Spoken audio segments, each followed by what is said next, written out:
Hello and welcome to the Contrarians, where we're right and you're wrong. Before we get to the show, let's get the pleasantries out of the way. First of all, our website. If you want more information about our little podcast, go to wearethecontrarians.com. That's where you'll find links to our old episodes, to our Patreon channel, and to our awesome Contrarians merch. You can show your support by buying a Contrarians mug or a pillow. I like the laptop bags myself. Second of all, if you enjoy the show, tell your friends. Or even go a step further and leave us a 5-star review on whatever platform you use to listen to your podcasts. Finally, if you want to reach out directly to us, that's what social media is for. Find us on Twitter and Instagram at Contrarian Prime, or check out our Facebook page at facebook.com/Contrarian Prime. Julio runs our official Twitter account at Contrarian Prime, but if you want to give me a piece of your mind or just want to banter about pro wrestling, you can follow me at Contrarian Alex. That's it. That's our intro. Now, time for the show. This is our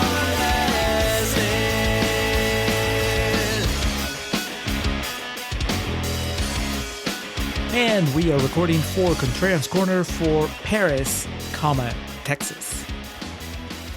Hello and welcome to the Contrarians, where we're right and you're wrong. My name is Alex, joined as always by my eternal road trip partner, Julio Oliveira. We're driving through the barren wastelands of Texas in this one.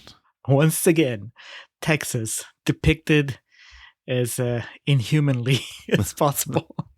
All the way back out to L.A., had a recent stopover in L.A. For myself personally and in our after hours on our Patreon page.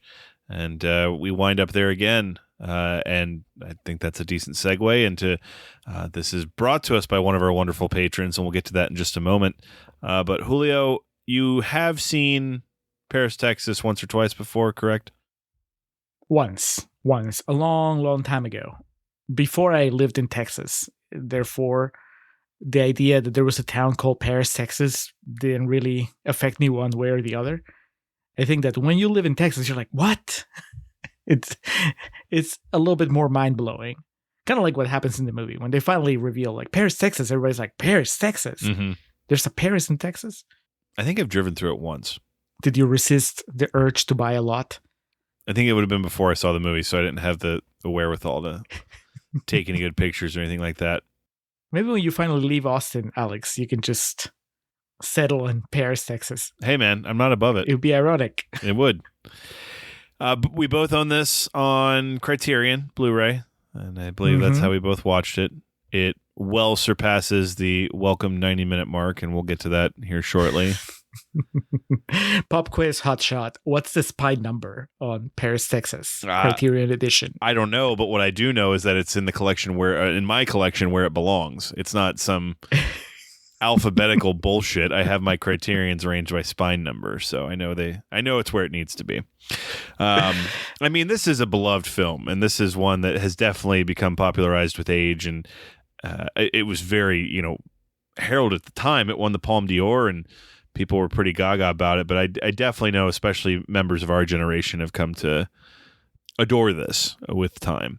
So, I mean, we can jump right into it, but first, I do think we need to explain what it is we're doing here for any new listeners, any Paris, Texas aficionados, before we launch into Contrarians Corner, so they know exactly what they're getting themselves into.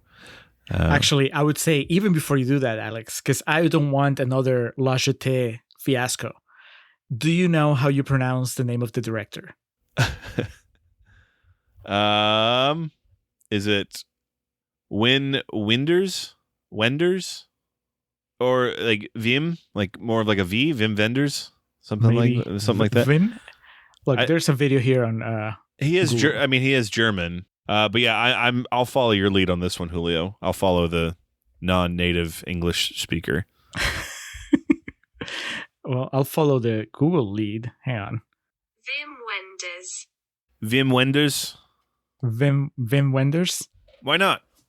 Mowich. Okay. Jesus. All right. Well, Wim Wenders, written by L.M. Kit Carson. Kit Carson, of course, a stalwart at the XCW independent wrestling promotion in Denton, Texas, many years ago. Not the same person, but also penned fuck yes, this dude also, he went from Paris, Texas. His next movie he wrote was Texas Chainsaw Massacre 2. Who is this? Sam Shepard? Yeah, Sam Shepard, the co-writer. That's the one I was going to get to next. And if you just look at Sam Shepard, you know he wrote a movie like this. Wrote a kind of slow-moving, artistic, but still dignified film about... He used a typewriter. Absolutely. Absolutely. All right, so we got Wim Wenders down. We got the pronunciation rocking and rolling. LM Kit Carson, who we just learned moved from this to working with Toby Hooper with Texas Chainsaw Massacre 2, and then, of course, the incomparable Sam Shepard. So that's the trio that comprised, that came together, I should say, to make this movie. Myself and Julio come together to make the Contrarians, and what we do here is rage against the Rotten Tomatoes machine. That is our battle cry. We will find a movie on Rotten Tomatoes that is highly rated, a lot of times known as certified fresh. And what we will do is cut that movie down to size, discuss maybe why its rating is a bit undeserved, or maybe some of the things that critics may have swept under the rug, be it a boring approach to storytelling, cinematography, bad acting, questionable soundtrack, score, narrative, whatever we can find to make a case for maybe why that score isn't truly deserved. In the case of Paris, Texas. Long run times. In the case of Paris, Texas, which is certified fresh at 94%, that's what we'll be doing. Conversely, in alternating episodes, we'll find a movie on Rotten Tomatoes that is lowly rated. We usually shoot for about 30% and below, those nasty green splotches known as rotten. And as you could guess, we'll make a case for that film's positive merit, dude. Just the opposite of what I said. We'll find positive things to say about acting, storytelling choices, bold direction, whatever it takes to beef up a movie's profile. So our mission statement, we do it for two reasons. One, Rotten Tomatoes scoring system is what it is, but a lot of people don't really know what goes into that in the sense of what comprises a score. It doesn't just mean 94% of the movie's good in the case of Paris, Texas. And, Rotten Tomatoes themselves don't really go out of their way to explain this to people. So Julio and I have knighted ourselves as those responsible in society for saying, hey, this 11% movie might have some good shit in it. And then also, art is subjective. You can be as over the moon about something or just downright cynical about something if you truly set your mind to it and choose to be.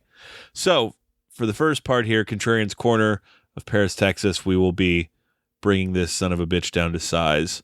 Julio, if listeners want to know how we really feel about the film we're discussing, the movie du jour, they just have to stick around for part 2, the second part of our episode. That is correct. The second part of every episode, aptly titled Real Talk, is where we tell you how we really feel. Like I said to Alex, I watched Paris, Texas a long time ago, back when I was a film student. The world was my oyster. I couldn't have cared less about what's happening in this little town with this dude and his kid. I'm an older man now, and maybe I experience Paris, Texas differently. You would hope so, but you never know. Maybe because I'm older, I have even less patience for it. We'll find out. Alex, I don't know. I know you watched it. I know you own the Criterion, but I don't know if this is the kind of movie that just would bore you to tears, or if this is a movie that would awaken the inner Texan in you the way that the Chainsaw Massacre movies do. So it should be a very interesting real talk. And of course, that's also where you find out how the person that demanded this movie feels. Because our patrons get to, when they want to, they get to express their feelings also in that part of the show. And we should go ahead and give a shout out here. Who is the wonderful patron of ours that brought this, threw it on our desk and said, dance, monkeys, dance? This comes courtesy of patron Cold Stone Steve Austin. Alex, do you think that's Stone Cold Steve Austin undercover? I think old Steve probably has a lot more on his plate and his agenda. Currently. He doesn't have time for a 2.5-hour movie about a small town in Texas. Oh God, I would pay to hear Steve Austin review Paris, Texas. So you got this cat, Harry Dean Stanton, right? And like, it'd be awesome. But I have a bit of a hard time believing that's who we're dealing with here. So if it is, what's up, Steve? If not, hello and thank you, Cold Stone.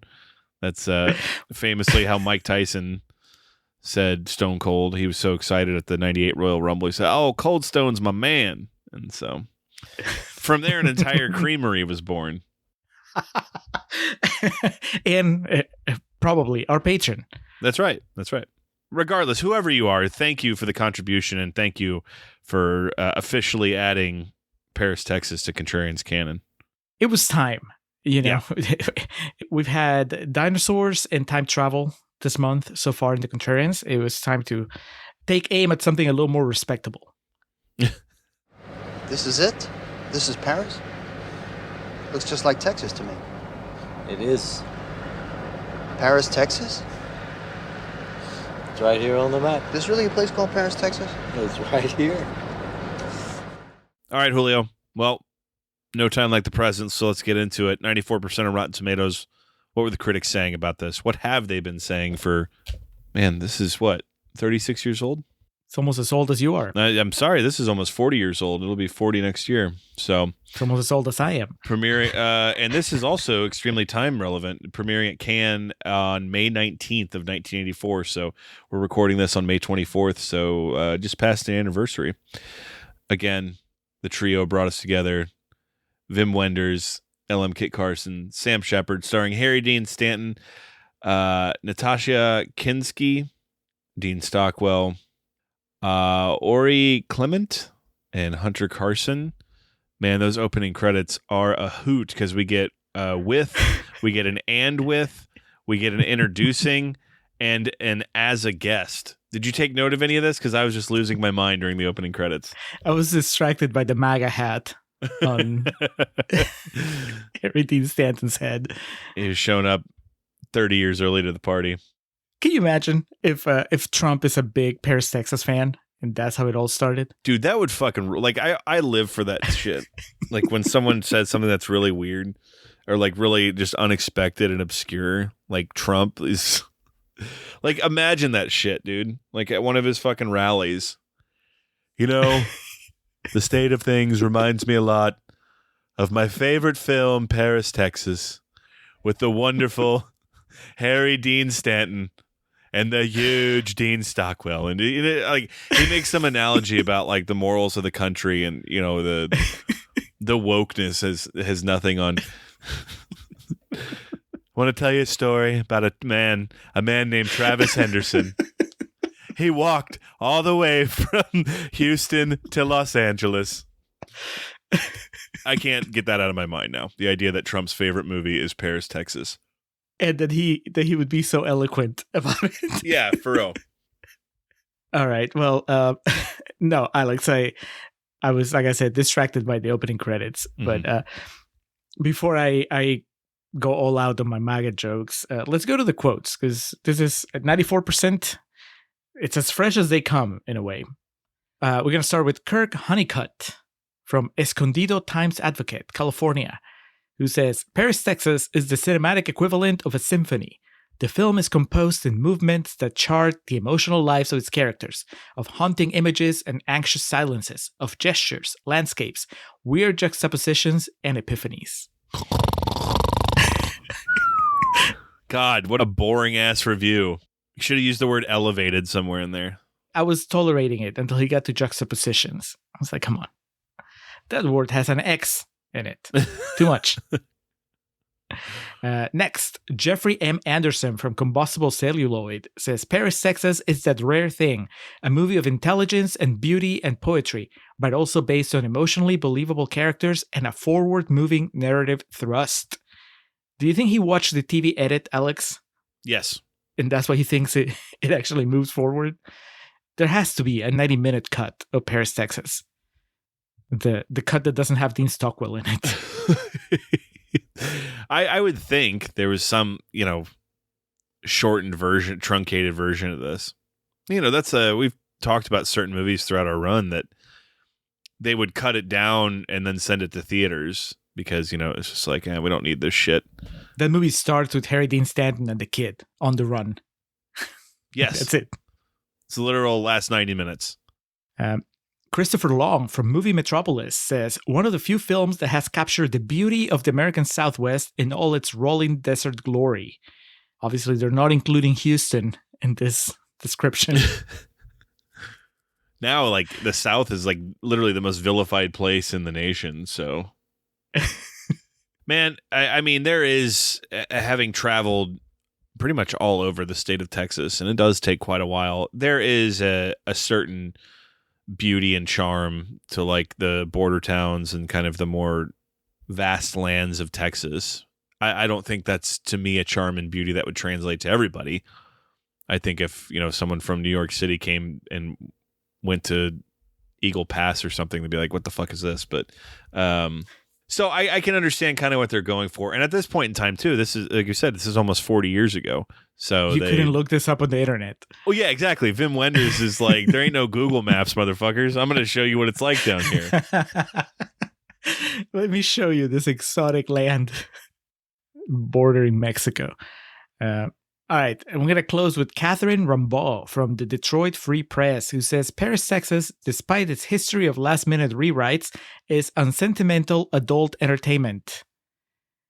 Alex? Oh, that's porn. Yep. I mean, there are some porn scenes that I'm sentimental about, but, that for the most part, what you're describing is pornography. Yeah, did she watch the X-rated version of Paris, Texas? Where Harry Dean Stanton tries all 40 booths before he finds Natassja Kinski. Just cranks rods 6 times throughout the course of the movie. All right, well, those are the quotes. We'll have some rotten quotes and Stone Cold's comments during Real Talk. But now we are ready for Contrarians Corner. Take us away, Alex. I want to come with. I want to find her too. When do we go? All right. Well, the plot of this is fairly simple for a 2.5 hour long movie. So, Julio, I think we may bounce around pretty quickly, but find things that you and I can fixate on. So, as we do from time to time, we rely on our good friends at Wikipedia. I will do so again here for the opening paragraph of the plot summation. Travis Henderson is seen wandering through West Texas deserts, bewildered and holding an empty gallon jug of water. My note immediately says, "No country?" ? Because I just thought of Llewellyn carrying the jug of water through the desert. He wanders into a convenience store, opens a freezer, and starts eating ice before losing consciousness. A European doctor examines Travis and discovers that he is a mute. The doctor goes through Travis's wallet, finds a card with a phone number on it, calls the number, which belongs to Walt Henderson, Travis's brother. Travis played by Harry Dean Stanton, Walt played by Dean Stockwell. Harry Dean's in rough shape here at the beginning of this movie. And I guess this is a good place to start. This doctor character is not consistent with anything tonally the rest of the movie. Am I wrong saying that? Because that's immediately what I thought. If he's trying to put on a Mexican accent, it's terrible. Do you think this is just because, like we said, Wim Wenders is European? You said he's German? Yes. Okay, so you think this is just one of his actors from his German movies he brought over to America? Like, just do your best. Just give it a shot. Yeah. We watched, what would be like a Texas movie at this point? I'm trying to think. He watched like one John Wayne movie. And he's like, do that. Just see what comes of it. It's all on the wardrobe. Let the wardrobe transform you into That's right. This Texan doctor. What did you think when you watched this? Where you're like, oh, okay, so this is gonna be an instance where this is the bad guy, and the movie's gonna be about Dean Stockwell trying to rescue his brother from the clutches of this doctor. I didn't think he was Mr. Sinister or something. I was just kind of like, this character's kind of weird. I don't really know where this is going. Because by that point, we also learned that he'd already escaped. He went out walking again. No, he does have Mr. Sinister vibes because he has him before he calls Dean Stockwell when he's examining Harry Dean Stanton. And he's talking to him. And doesn't he call him boy? Like anytime an adult man calls another adult boy, it's just bad news. So I thought that, oh man, Harry Dean Stanton has wandered into the lair of evil here, and we're in for some deliverance type of shit. Dean Stockwell's gonna have to come in, guns blazing, and it's gonna be a proper Western. None of that happened. Could you buy Dean Stockwell toting like a 6-shooter and just going to town? Alex, I'm gonna be honest. I don't buy Dean Stockwell in anything. If it's not Quantum Leap or maybe Blue Velvet, his previous appearance in the Contrarians. That's right. He's just, to me, Dean Stockwell trying to learn his lines. That's what it seems like. He's never ready. When they start rolling, everybody else is ready to go, and Dean Stockwell is still kind of like getting into second gear. So no, I wouldn't buy him as a cowboy that comes to the rescue, and I have a really hard time buying him as the brother of Harry Dean Stanton. They don't even look alike, so not even that. he doesn't even have that going for him. He tells his Dean Stockwell, this is his French wife, that he's got to go down to Terlingua, Texas. They found Travis, so we learned that he's someone that was missing, and comes down, gets him. He finds him, I should say, after he goes to the hospital or the local clinic there, and picks him up, and he's not talking. They find a hotel. Walt says he's going to go back to the town, get him some clothes, and he does, and I don't know why he thought it was a good idea to leave him alone. Yep. So true psychopath behavior, though, from Travis, as he leaves the water running when he just leaves the hotel room. Walt comes back and observes the scene left behind, and it's like, this water shouldn't be running, and then follows the train tracks down Travis again, and off they are, or so we think. He's not talking. And throughout this portion, we learn just solely through Walt things about the family dynamic. They thought he was dead. They want to know what happened to him. They want to know what happened to his wife. Jane is her name, and we learn of Hunter, who is the little boy. He's 7 years old, and he is actually Travis's son, but Walt and his wife Anne have been raising them as his own.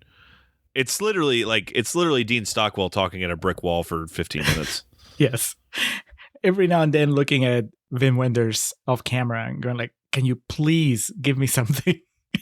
Can I get a reaction from anybody so I can keep going? But this thing with the kid, it's weird, right? It's kind of why would you, like, you're his uncle. Just be his uncle. I thought it was weird that, he calls him dad.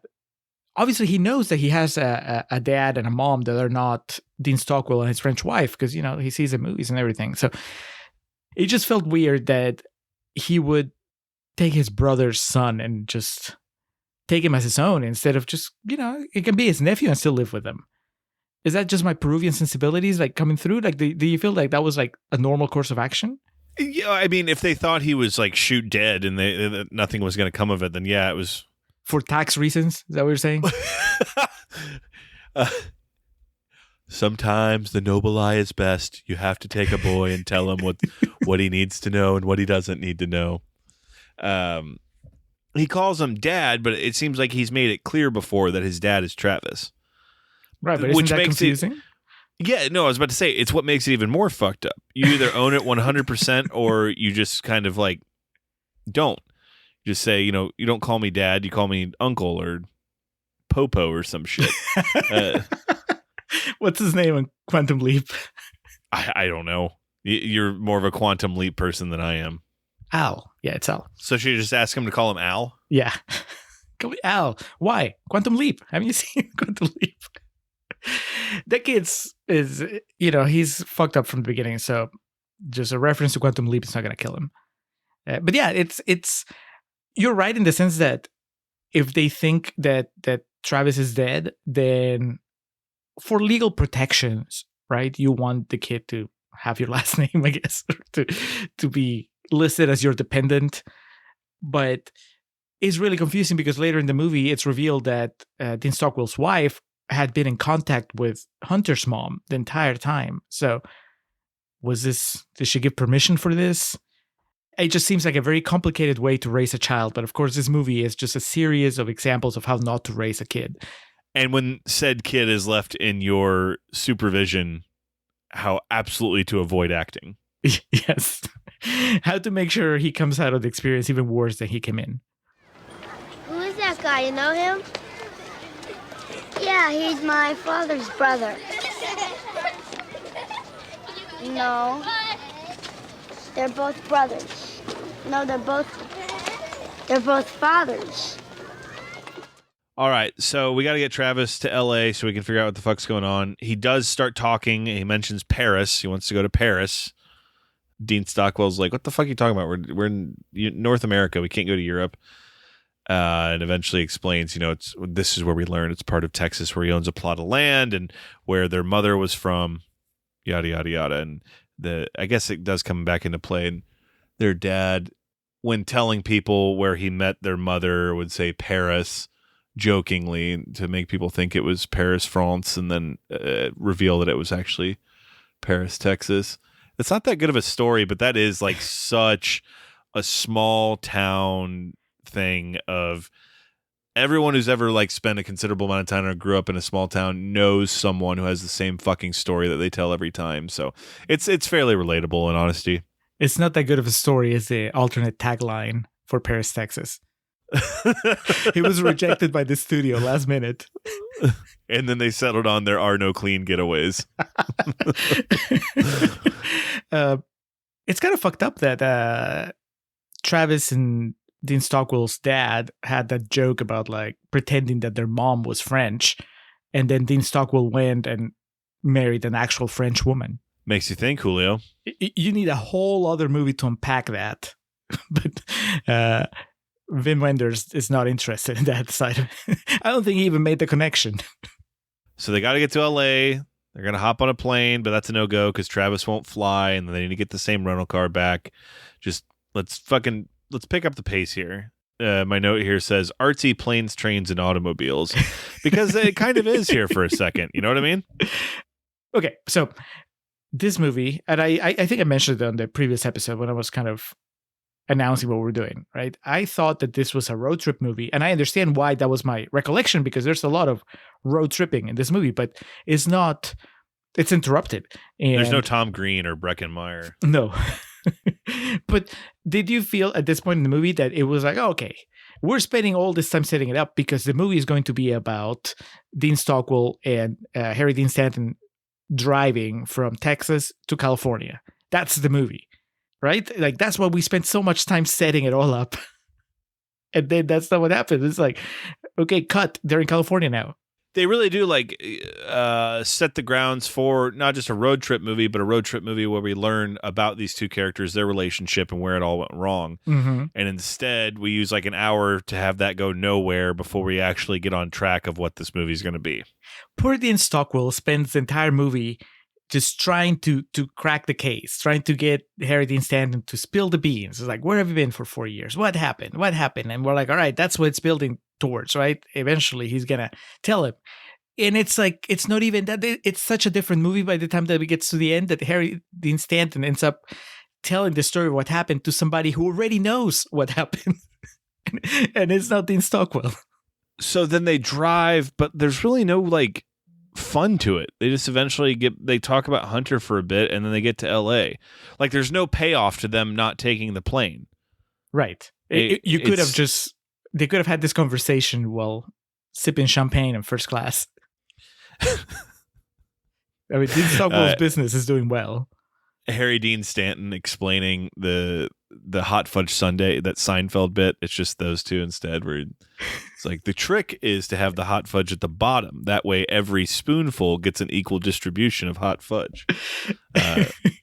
And then that would take, 30 seconds versus the 20 minutes of just fucking nonsense that we have here. 30 minutes of Dean Stockwell telling him that he's adopted his son, and Harry Dean Stanton completely underwhelmed by it. It's exposition meandering. It's just kind of like telling the same shit over and over again. Then we finally get to LA, and now we're watching planes because the Hendersons, Walt and Ann, live by, I guess, LAX, maybe Burbank, but they live by an airport that's just constantly flying overhead. And he's trying to reconnect with Hunter, and it's like, man, it's a day late and $1 short for that shit, brother.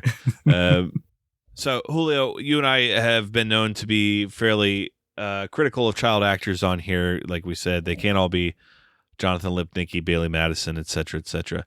Here we have the young Hunter Henderson, and then for a brief period, the even younger Hunter, played by Justin Hogg. But the one we work with for the majority of the movie is Hunter Henderson. And, he ends up sweeping the rug out from under these other supposed seasoned actors.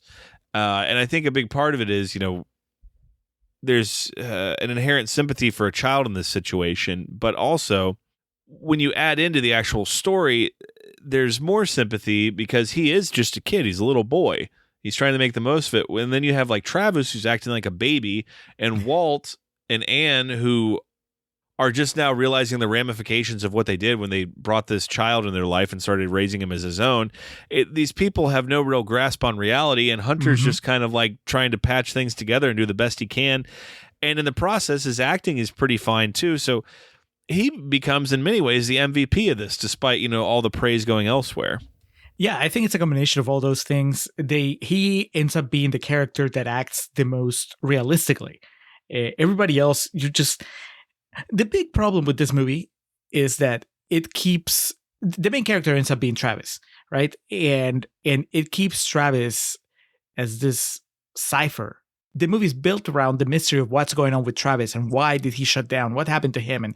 And so they keep that mystery throughout the entire movie, but he's still our protagonist. So it's really hard to get a grasp of him. Am I supposed to relate to him? Am I supposed to understand why anybody would care? Like Dean Stockwell, I understand he's related to him, but the kid, why would he feel any sort of connection to this man? So the way that Hunter acts fits with the situation, whereas like the way that everybody else acts doesn't.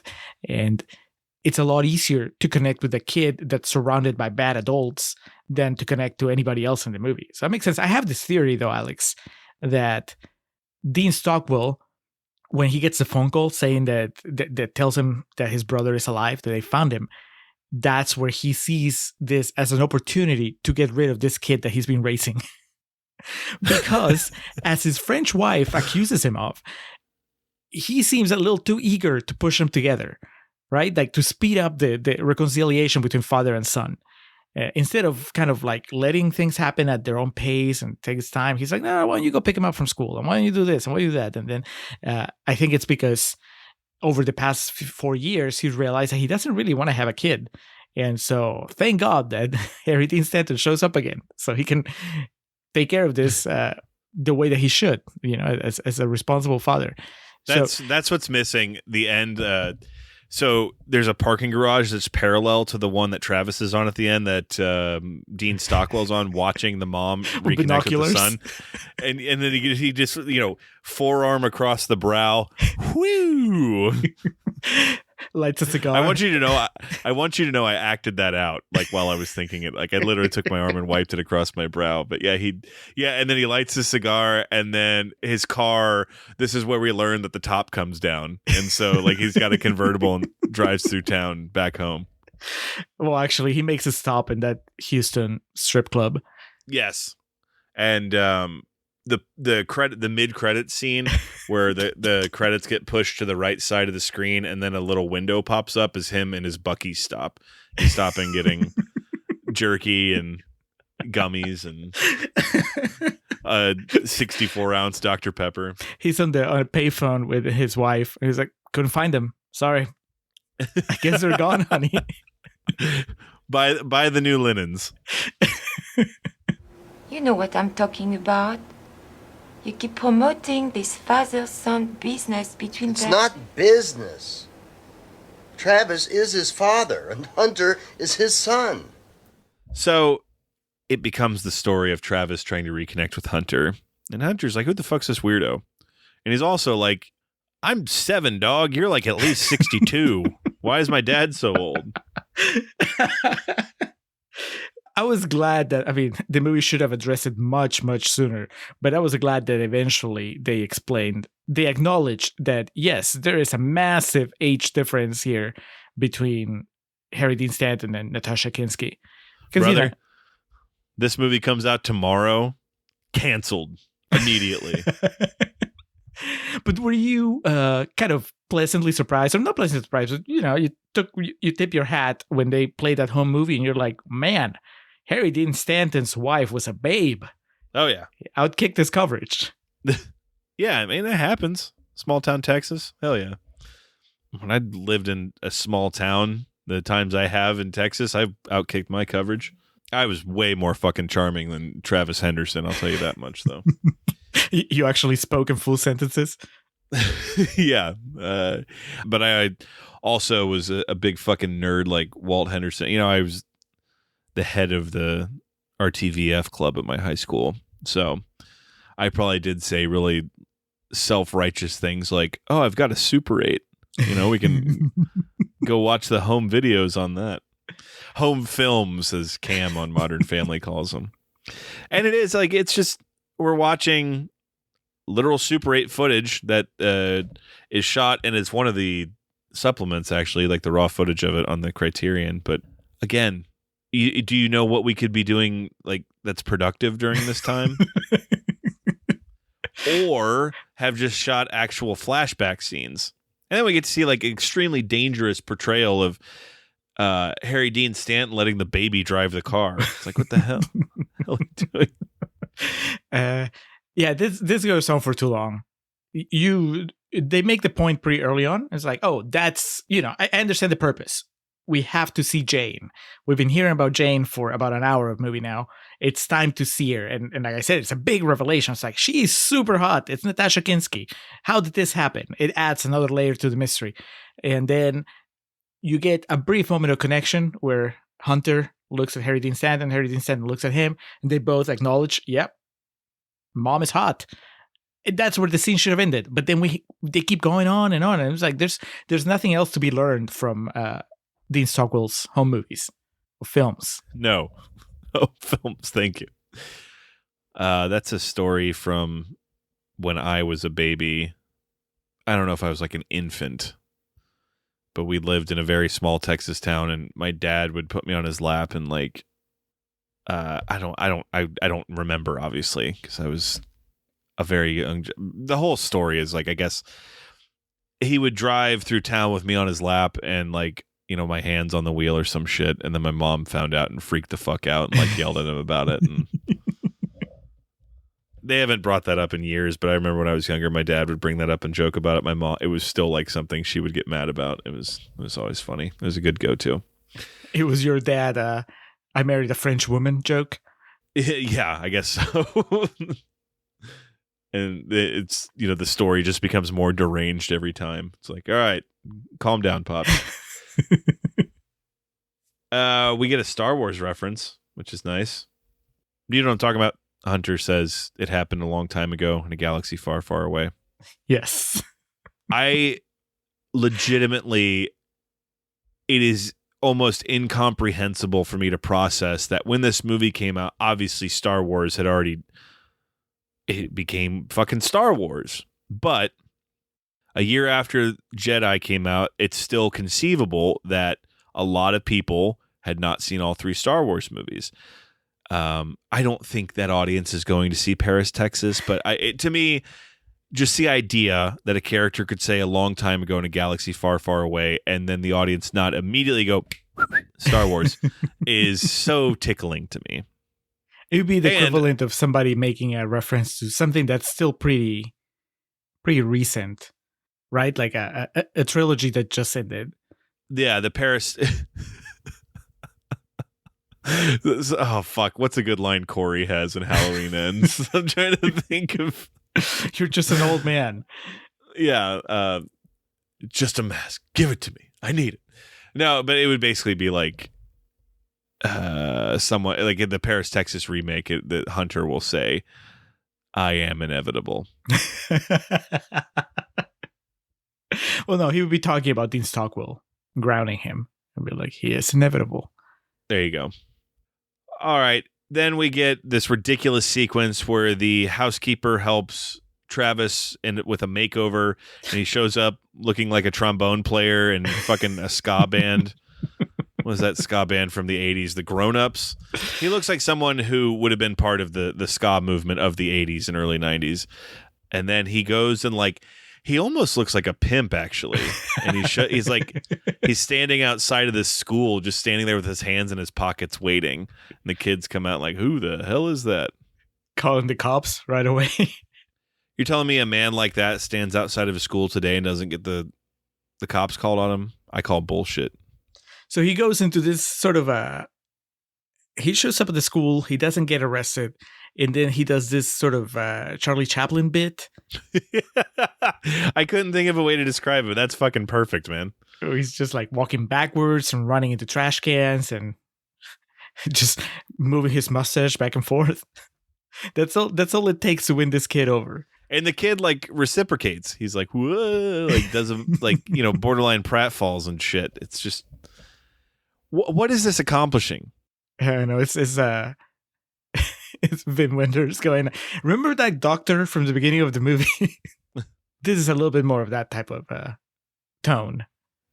So it took a few rounds of, trial and error. The first time that Travis attempts to walk Hunter home, he kind of no-sells him and goes home with his friend. But the bonding has begun here. And then it goes to a level of just kind of like immediately out of control where they go out for, I don't know, some sort of hamburger, maybe In-N-Out. It's LA after all. And then they just together devise this sting operation where they're going to go find Hunter's mom, Travis's, estranged wife or fiance, what have you. And they figure this out, right? Because Jane deposits a check monthly to an account for Hunter. And so they know what bank that's at and they know what day of the month she goes. It was a lot easier to find your lost mom before online banking was a thing. So like, she has to be at the bank to make that deposit. Therefore, all we have to do is be at the bank. And then they get like walkie-talkies because they're in a truck and I guess they're not close enough together. And then for like parts of the drive, he just lets them sit in the flatbed of the truck. The movie has thoroughly established that Travis has no business being anyone's father. At the same time, though, the movie's trying to make us get invested in this father-son relationship. But if you're a sane person, you're just hoping that somebody sees this behavior and calls CPS and they just take Hunter away. Yeah, my note here says awful parenting. And then the next one, Hunter basically explains the premise of Interstellar to Harry Dean Stanton, where he talks about time travel and how using the speed of light, a child could be way older than their parent when the traveling is done, which is basically how Interstellar ends. Spoiler alert. Harry Dean Stanton was like, who's Murph, though? If he traveled at the speed of light, he would come back in an hour. He would be an hour older, but the little baby would be a very old man. Well, how long would it take him to get to Houston? They show up. One of those immediate Houston has to me, Houston, Dallas, Chicago, because I've lived here so long, Austin, New York City. But just because that ride you take into Houston, man, when you get downtown and you see that, what I'm trying to say is one of the most identifiable skylines for me. So right when it hit, I was like, yep, that's Houston. You're going to say, when you see the strip club, yep, that's Houston. It's not a strip club, is it? It's like a brothel, like a peep show or something. Yeah, what is it? What's the correct terminology there? I guess, there is stripping going on, right? Just because Natassja Kinski... No, actually, she does do it. Just not for us. But peep show, what do you call those places? Listeners, what do you call those places where you go into a room and there's a glass separating you from the show and then, the show happens? Let us know. Let us know. It doesn't mean that you have direct experience with those type of places. It just means that you're more well-read than either Alex or I. Yeah, I don't know what name to give it. House of ill repute. How about that? Now, Alex, I think it's worth noting before we go into this establishment. By now, he has officially kidnapped Hunter. Yes. It's still kidnapping. Even if the kid says, yeah, it's okay, I want to go. He has two adults that are officially his parents, and they were not asked for permission. And then Hunter makes a call to let them know that he's okay, and then he hangs up on them. And that's the last we see of Dean Stockwell and his French wife. And they're like, I guess what you would call like an appropriate level of concerned, but not overly concerned. That's why, see, this reinforces my theory that Dean Stockwell actually wanted to get rid of the kid.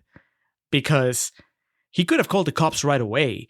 His wife, especially, who seems to be the one that's the most upset with all this stuff, like, she knows where they're going. Because she's the one that told Travis about the bank and the deposits and all that. So she knows. She could have just sent the police to intercept them. She knows exactly where they're going to be.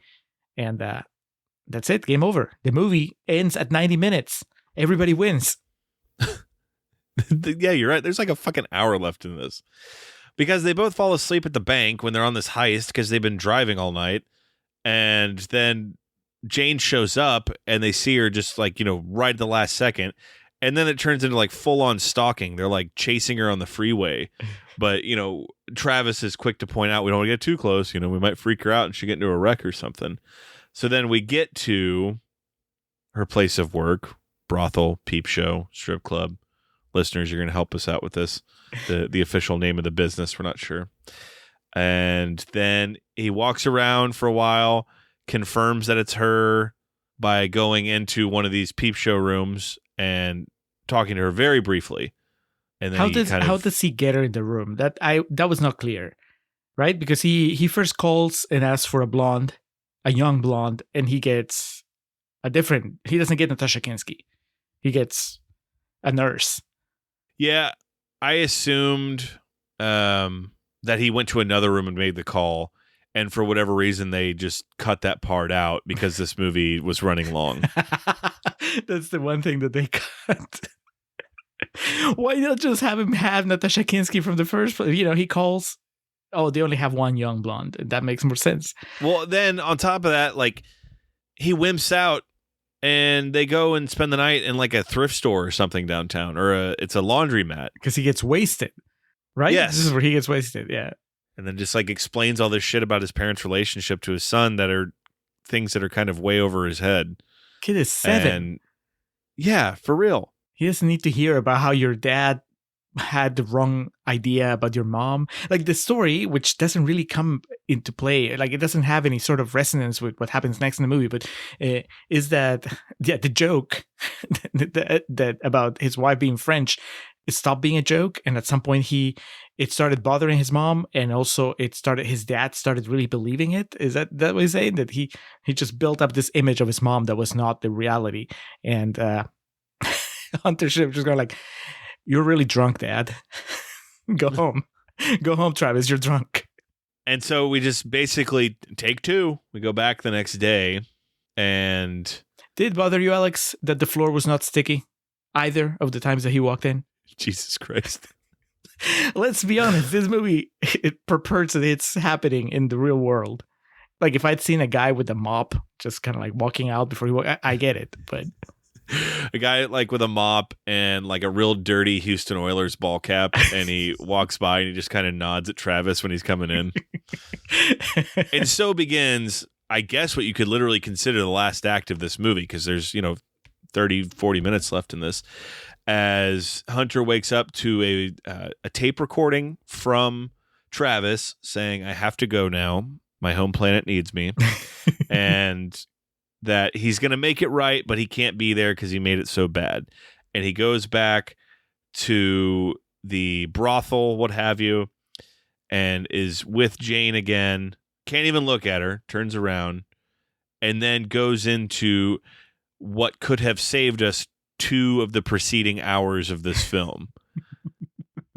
And explains in vivid detail and monologue form what is an infinitely more fascinating story than what we just sat through. Yep. Like they light each other on fire and like strap cowbells to each other and shit. It's like, why am I not watching this movie right now? This sounds like it's like Drowning Mona or something. It sounds like just a good old time at the theater.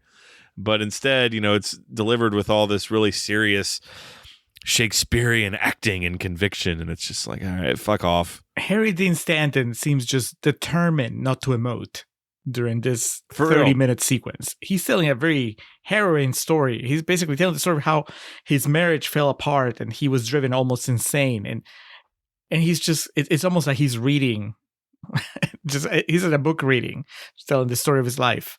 Natassja Kinski is doing her best across the room, like behind the glass, to kind of emote for both of them. But there's a 2-person job, and one of them is not pulling his weight. During the course of like this dissection of what happened in their relationship, it basically just became like a not so uncommon story of we probably never should have been together in the first place, so we start to resent each other. Our mind starts to play tricks on us about what the other one's doing, and then we just eventually grow to hate each other, and it makes us act irrationally. But we have a kid anyway. Well, yeah, but then also they're getting all like emotional about it and shit. And my note is just like, man, this relationship was fucked, and neither of these people should have custody of this kid. Yep. It's And not to mention, he left this little boy alone in downtown Houston for an entire day. It is full on nighttime when Jane gets back and finally has the reunion. And Hunter, again, being the most mature and grown up of anyone in this movie, is just like, welcome back. You look like you need a hug. And then, like a fucking Call of Duty player, Harry Dean Stanton is in the top of the opposite building. All he's like short is a sniper rifle in terms of just like watching out and picking his spots. And then he just leaves. He's stole Walt's car. I mean, he also stole Walt's child. Walt's child. His common law child. What's the deal with Wim Wenders here? Is he behind this? Like, does he think this is a happy ending? Is it that our view of parenthood and children and everything has evolved so much in the 30, 40 years since this movie was made that we can see this and we very quickly realize that this is not good for the kid, right? To me, it just seems so obvious. And for him to make this the end point of the movie, like if there was justice in this world, that kid, I guess, given the circumstances, the best that can happen to him is that he goes back to Walt, Dean Stockwell, and his French wife. Because they were raising him for 4 years, and that's what he's used to, whatever. But the movie kind of like bends over backwards to where he spends some time with his dad, then his dad abandons him again, and then he's left with this woman that he hasn't known for 4 years, who can barely support herself, apparently, and who didn't really want him to begin with. And yet this is supposed to be... It's framed as a happy ending, and that's where... Maybe I'm misreading. Maybe Wenders is trying to sell this as a tragedy, but I didn't get that feeling. Didn't you feel that it was supposed to be a happy ending? I don't know, man. I guess a German filmmaker criticizing America. For what? Look at this shitty town, Houston, man. Come on. These people can't raise kids. I guess, but like obviously Walt and Anne were able to. So well, except that they let Travis kidnap their child. I mean, and then they were just kind of like, "Oh, that's a shame." We had a good run. Yeah, my thought would be it's supposed to be a happy ending, but it's hard to ignore all the signs of like, man, Hunter's in for a rough road ahead. They don't even have the courtesy to call Dean Stockwell to let him know what happened. The alternate ending is Travis is about to get on I-10 and he looks at the street corner and sees a payphone, and then he looks in the ashtray and there's a quarter and he knows he can call Walt and tell him what's up, and then he just turns up the radio and I don't know. Starts singing along. Girls Just Want to Have Fun is playing. He smiles for the first time in the movie. Yes, that's it. Oh, fuck. Yeah, dude. For continuity, I need to make sure Girls Just Want to Have Fun was 83, so that works. That